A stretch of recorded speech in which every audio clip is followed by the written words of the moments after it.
Sometimes I think that I'm unstoppable. Yeah, ready to go, man, lock and load. That's right, I swear to God that I could drop you, bro. Yeah, I got a shot and I ain't stopping, no. That's how I know that I'm unstoppable.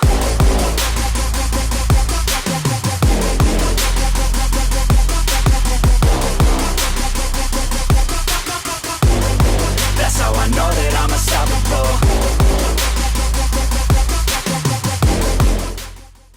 What's up, guys? Got another video for you today. Today is actually going to be on my primary AEG that I use for Airsoft.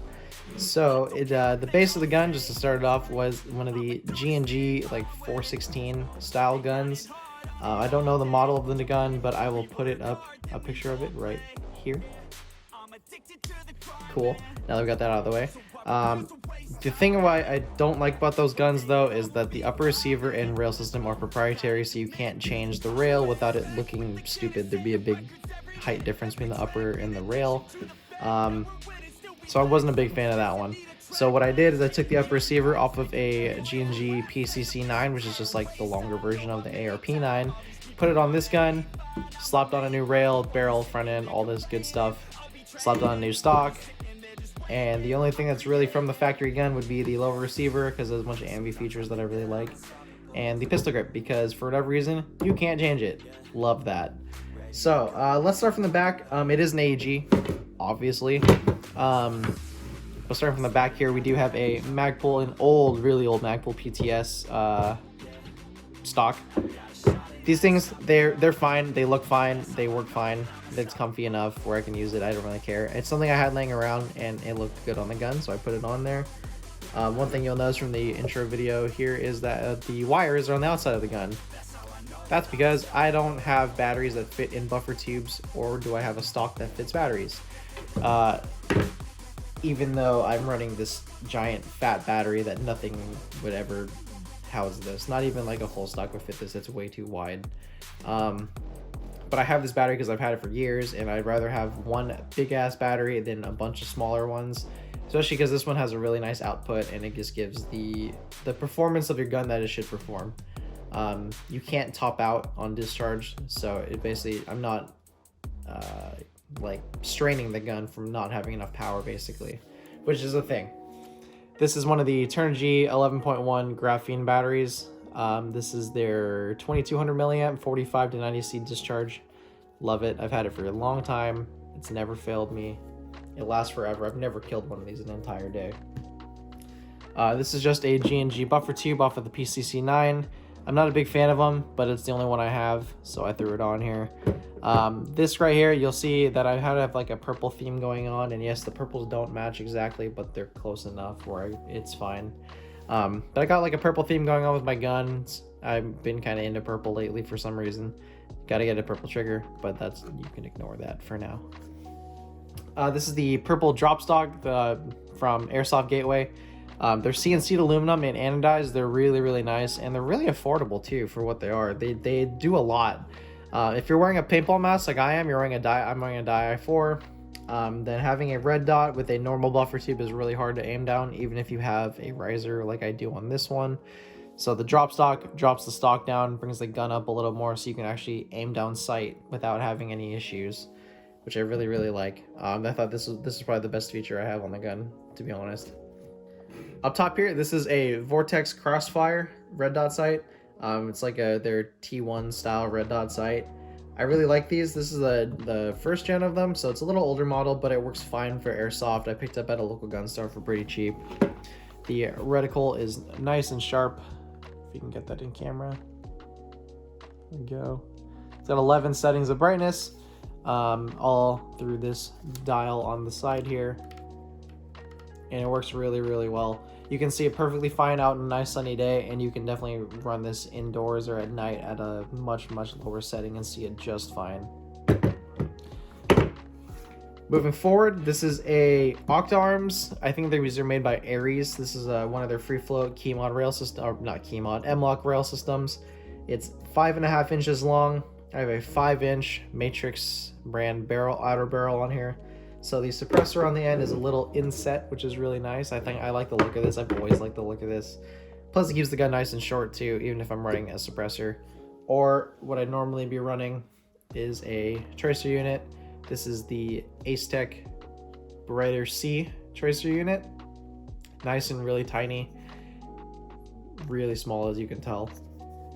This also has their nice neat shake to wake feature, so as soon as you shake it, which I'm not going to do because turning it off is kind of a pain in the ass, but as soon as you shake it around, it turns on, which is really cool, and it's super bright, and it works great for pistols, rifles, you name it.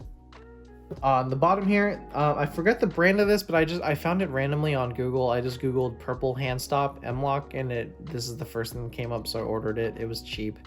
It looks nice. It's not crazy comfortable, but it's purple, and I like purple. This suppressor here is super random. It's not foam filled or anything. Barrel is really short. It doesn't even go through the suppressor for the tracer unit, obviously, so I have it cut off right at the end of the 5-inch barrel, which I believe is 140 millimeters. I'll get into what the specs on my hop-up stuff is later when I talk about internals. This is a Real Surefire X300. This is their B model, so it has a thumb screw on the side instead of the locking arms on the sides. I like these ones a little more, especially if you were throwing on a rifle where the rail isn't exactly the same size as like a pistol per se. So it's nice and easy to lock down and have zero wobble whatsoever.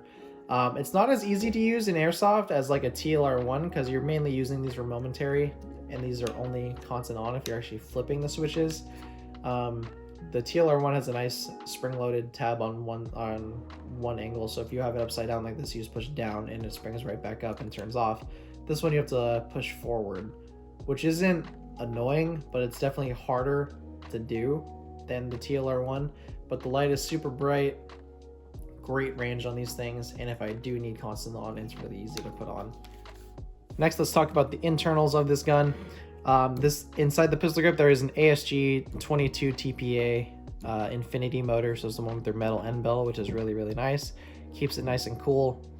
I don't feel this gun getting super hot. It doesn't really pull a whole lot of power because the spring actually behind is not crazy high like a normal DSG.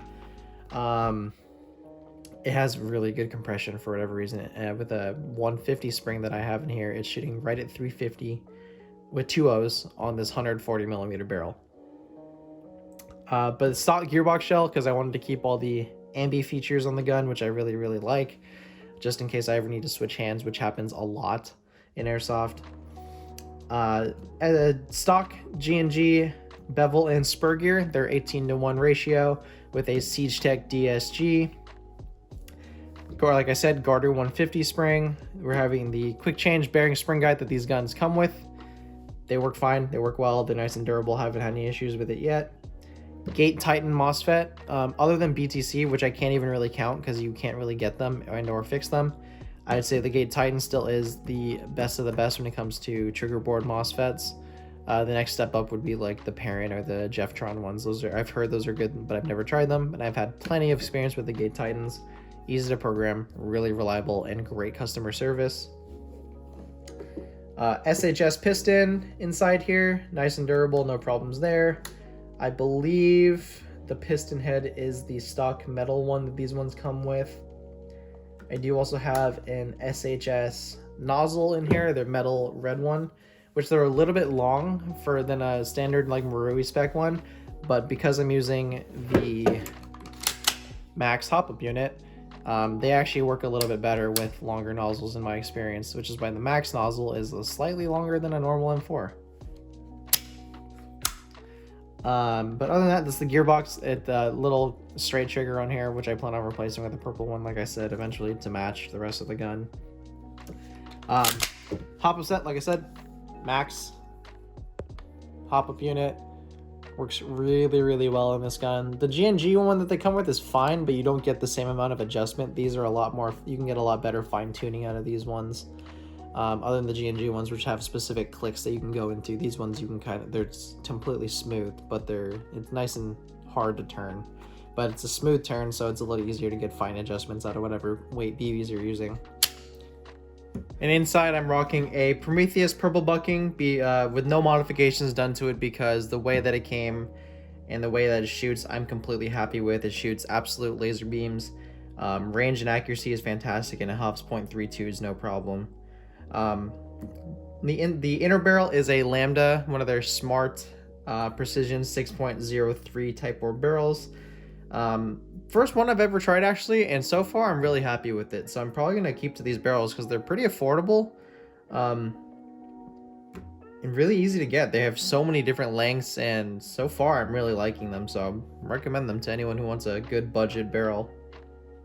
But now let's put on a battery, and then let's see what this gun sounds like. This is a fresh charge on this 11-1. It's gonna beep. So let's start with semi-auto.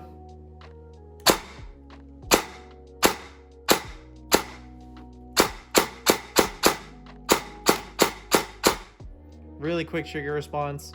This pistol grip does throw off motor angle, I feel like, just a little bit, because I've tried shimming this thing multiple times and it still sounds a little squeaky. Could also be from the active braking on the MOSFET, but it sounds just fine to me. And then full auto.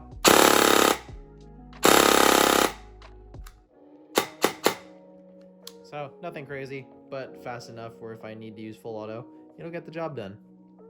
If you guys have any questions about this gun or anything else that I might own, or any questions about whatever other gear that I use, leave them down in the comments section below. Be sure to leave a like and subscribe. Hope you guys enjoyed this video, and I'll see you guys on the next one. Peace out.